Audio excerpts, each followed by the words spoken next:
छठे अध्याय में भगवान ने कर्म योग की श्रेष्ठता बताई है। कर्तव्य मात्र का नाम कार्य है और कार्य कर्तव्य ये दोनों शब्द पर्यायवाची है। कर्तव्य कर्म उसे कहते हैं जिसको हम सुखपूर्वक कर सकते हैं, जिसको जरूर करना चाहिए और जिसका त्याग कभी नहीं करना चाहिए। इसका अर्थ यह है कि कर्तव्य कर्म असंभव तो होता ही नहीं, कठिन भी नहीं होता। जिसको नहीं करना चाहिए वह कर्तव्य कर्म होता ही नहीं, वह तो अकर्तव्य होता है। अकर्तव्य भी दो प्रकार का होता है। एक जिसको हम कर नहीं सकते अर्थात जो हमारी सामर्थ्य के बाहर का है, और दूसरा जिसको करना नहीं चाहिए अर्थात जो शास्त्र और लोक मर्यादा के विरुद्ध है। इसे अकर्तव्य को कभी भी करना नहीं चाहिए। तात्पर्य यह है कि कर्म का फल मिले या ना मिले, लेकिन शास्त्र विहित और लोक मर्यादा के अनुसार जो कर्तव्य कर्म प्राप्त है उसे निष्काम भाव से दूसरों के हित के लिए ही करना चाहिए।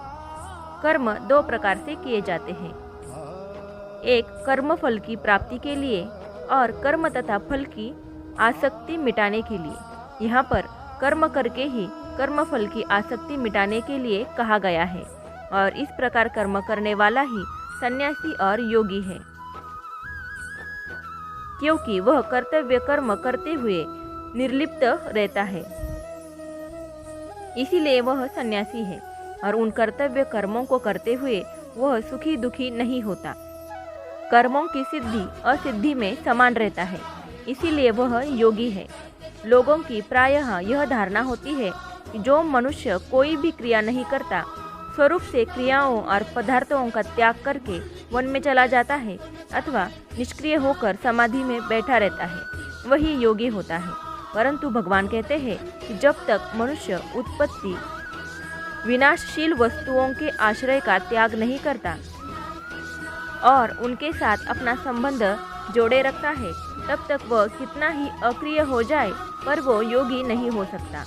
मनुष्यों में कर्म करने का एक वेग रहता है, जिसको कर्म योग की विधि से कर्म करके ही मिटाया जा सकता है, अन्यथा वह शांत नहीं होता।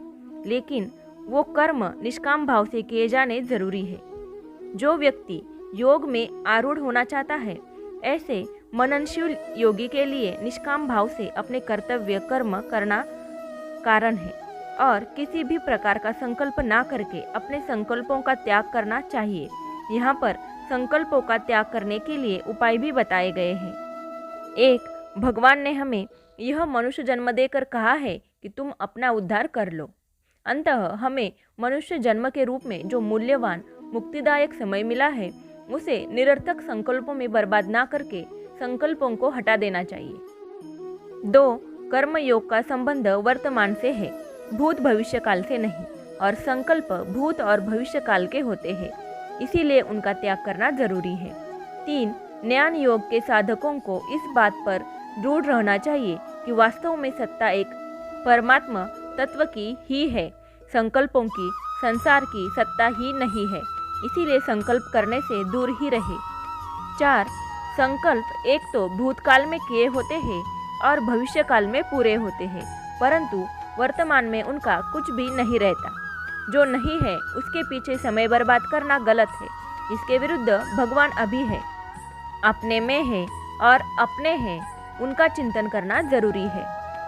5, इन सब उपायों से संकल्पों को त्याग करके योगारूढ़ बना जाता है। योगारूढ़ व्यक्ति की पहचान 3 बातों से होती है: वस्तुओं और व्यक्तियों में आसक्ति न होना, क्रियाओं में आसक्ति न होना, और संपूर्ण संकल्पों का अर्थात मन चाहों का त्याग होना। आगे बताया गया है कि मनुष्य अपने द्वारा ही अपना उद्धार करे, अपना पतन न करे, क्योंकि आप ही अपने मित्र हैं और आप ही अपने शत्रु हैं। अपने उद्धार और पतन में मनुष्य स्वयं ही कारण होता है, दूसरा कोई नहीं। भगवान ने मनुष्य शरीर दिया है तो अपनी कल्याण की सामग्री भी पूरी दी है, इसीलिए अपने कल्याण के लिए दूसरों की जरूरत नहीं है। आगे बताया गया है कि जिसने अपने आप से अपने आप को जीत लिया है, उसके लिए आप ही अपने बंधु हैं, और जिसने अपने आप को नहीं जीता है, ऐसे अनात्मा का आत्मा ही शत्रुता में शत्रु की तरह बर्ताव करता है। अपने में अपने सिवाय किसी दूसरे की सत्ता है ही नहीं। प्रत्येक जीव का एक ही ध्येय रहता है कि मेरा दुख मिट जाए और सुख मिल जाए। लेकिन सुख मिलने पर जो सुख प्राप्त है उससे अधिक सुख दिखता है तो वह उसके लोभ में आकर विचलित हो जाता है।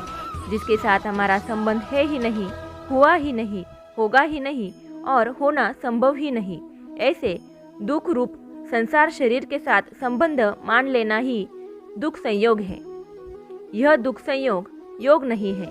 अगर यह योग होता अर्थात संसार के साथ हमारा नित्य संबंध होता तो इस दुख संयोग का कभी वियोग नहीं होता, परंतु बोध होने पर इसका वियोग हो जाता है। इससे यह सिद्ध होता है कि दुख संयोग केवल हमारा माना हुआ है, बनाया हुआ है, स्वाभाविक नहीं। इसीलिए हम इस दुख संयोग को वियोग कर सकते हैं। योग की परिभाषा भगवान ने दो प्रकार से की है। एक, समता का नाम योग है। दो, दुख रूप संसार के संयोग के वियोग का नाम योग। सांसारिक वस्तु, पदार्थ, व्यक्ति, परिस्थिति आदि को लेकर मन में जो तरह तरह की स्फुरनाएं होती है और इस स्फुरनाओं में प्रियता, आवश्यकता अधिक होने से वह स्फुरना संकल्प का रूप धारण कर लेती है और संकल्प से ऐसा होना चाहिए और ऐसा नहीं चाहिए यह कामना उत्पन्न होती है। इस प्रकार संकल्प से उत्पन्न होने वाली कामनाओं का सर्वथा त्याग कर देना चाहिए और जिन इंद्रियों से शब्द, स्पर्श, रूप, रस और गंध इन विषयों का अनुभव होता है उन इंद्रियों के समूहों का मन के द्वारा अच्छी तरह से नियमन कर ले। अक्सर देखा जाता है कि साधन करते करते साधकों को निराशा होती है कि ध्यान लगाते, विचार करते इतने दिन हो गए पर तत्व प्राप्ति नहीं हुई, तो अब क्या होगी, कैसे होगी। इस बात को लेकर भगवान ध्यान योग के साधकों को सावधान करते हैं कि उनको ध्यान योग का अभ्यास करते हुए सिद्धि प्राप्त न हो तो भी रुकना नहीं चाहिए, प्रत्युत धैर्य रखना चाहिए। परमात्मा सब जगह परिपूर्ण है, सब देश में, सब काल में, संपूर्ण वस्तुओं में, संपूर्ण व्यक्तियों में, संपूर्ण घटनाओं में, संपूर्ण क्रियाओं में परमात्मा साकार, निराकार आदि सभी रूपों में विराजमान है। परमात्मा के सिवाय जितना भी प्रकृति का अर्थ है वह सब का सब परिवर्तनशील है, परंतु परमात्मा तत्व में कभी किंचित मात्र भी परिवर्तन नहीं हुआ न होगा। इसलिए सबको परमात्मा प्राप्ति की राह पर चलना चाहिए। लेकिन साधक जो ध्येय बनाता है उसमें यह मन टिकता नहीं। इसीलिए साधक को अपना मन जहाँ जहाँ जाए, जिस कारणों से जाए, इसको वहाँ से हटाकर परमात्मा में लगाए। लेकिन इस मन को परमात्मा में कैसे लगाया जाए? एक, मन जिस किसी इंद्रिय के विषय में, जिस किसी व्यक्ति, वस्तु, घटना आदि में चला जाए अर्थात उसका चिंतन करने में लग जाए, उसी समय उस विषय से मन को हटाकर अपने ध्येय परमात्मा में लगाए। दो, जहाँ जहाँ मन जाए वहाँ वहाँ परमात्मा को देखे। तीन, साधक जब परमात्मा में मन लगाने का अभ्यास करता है तब संसार की बाधाएं आती है और वह बाहर निकल जाती है। साधक को भगवान का होकर चिंतन करना चाहिए, इससे चिंतन में बाधा नहीं आएगी। ध्यान करते समय किसी भी कार्य का ख्याल मन में न रहे।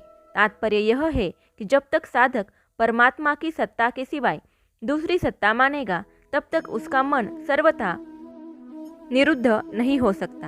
अंततः मन का सर्वथा निरोध दूसरी सत्ता न मानने से ही होगा। आगे बताया गया है कि जिसके सब पाप नष्ट हो गए हैं, जिसका रजोगुण तमोगुण शांत हो गया है, जिसका मन सर्वथा शांत हो गया है, इस ब्रह्म रूप बने हुए योगी को निश्चित ही उत्तम सुख प्राप्त होता है। अपने पापों का नाश करके, अपने मन को निर्मल करके जो अपने आप को सदा परमात्मा में लगाता हुआ पाप रहित योगी सुखपूर्वक ब्रह्म प्राप्ति रूप अत्यंत सुखकर अनुभव कर लेता है। पर यह है कि ध्यान योग का अभ्यास करते करते योगी का अंतकरण अपने स्वरूप में तल्लीन हो जाता है। वह संपूर्ण प्राणियों में अपनी आत्मा को, अपने सत्स्वरूप को स्थित देखता है। यहाँ पर भगवान कहते हैं जो भक्त योगी सब देश, काल, वस्तु, व्यक्ति, पशु, पक्षी देवता, यक्ष, राक्षस आदि में मुझे देखता है, तब तक मैं उस भगवान के लिए अदृश्य नहीं रहता, अर्थात निरंतर उसके सामने ही रहता हूँ।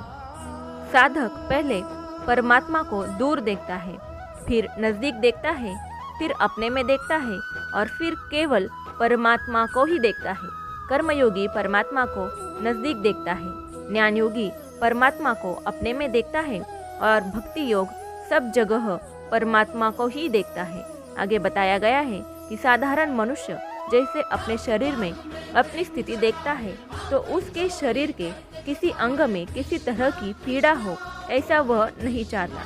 प्रत्युत सभी अंगों का समान रूप से आराम चाहता है। ठीक उसी तरह योगी भी अपने द्वारा वर्ण, आश्रम, देश, संप्रदाय आदि का भेद न रखकर सबको समान रीति से सुख पहुंचाने की स्वाभाविक प्रयत्न करता है। वो ऐसा इसीलिए करता है क्योंकि वो सभी प्राणियों में अपने अंशी भगवान को ही देखता है। मनुष्य के कल्याण के लिए भगवान ने गीता में खास बात बताई कि सांसारिक पदार्थों की प्राप्ति अप्राप्ति को लेकर चित्त में समानता रहनी चाहिए। इस समता से मनुष्य का कल्याण होता है। जिसका मन उसके वश में नहीं है, ऐसे व्यक्ति को योग प्राप्त करना कठिन है, परंतु उपायपूर्वक प्रयत्न करने वाले और वश में किए हुए मन वाले साधक को योग प्राप्त हो सकता है।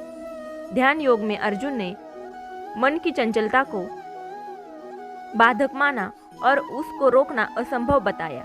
इस पर भगवान श्री कृष्ण ने मन के निग्रह के लिए अभ्यास और वैराग्य ये दो उपाय बताइए। इन दोनों में ध्यान योग के लिए अभ्यास मुख्य है, वैराग्य ज्ञान योग के लिए विशेष उपयोगी होता है और ध्यान योग में भी सहायक होता है। वास्तव में ध्यान योग की सिद्धि के लिए मन का निग्रह करना उतना आवश्यक नहीं है जितना उसको वश में करना अर्थात शुद्ध करना। आगे बताया गया है कि परमात्मा प्राप्ति का उद्देश्य होने से साधक पाप कर्मों से तो सर्वथा रहित हो जाता है, इसीलिए वह नरक में तो जा ही नहीं सकता और स्वर्ग का ध्येय न रहने से स्वर्ग में भी नहीं जा सकता। मनुष्य योनि में आने का उसका उद्देश्य नहीं है, इसलिए वह उसमें भी नहीं आ सकता और परमात्मा प्राप्ति के साधन से भी विचलित हो जाता है। तो ऐसे साधक का क्या होगा? ऐसे साधक का ना तो इस लोक में और ना परलोक में विनाश होता है, क्योंकि वह कल्याणकारी काम करने वाला कोई भी मनुष्य दुर्गति को नहीं जाता। तो आज के लिए बस इतना ही। मिलते हैं अगले वीडियो में, तब तक के लिए नमस्ते।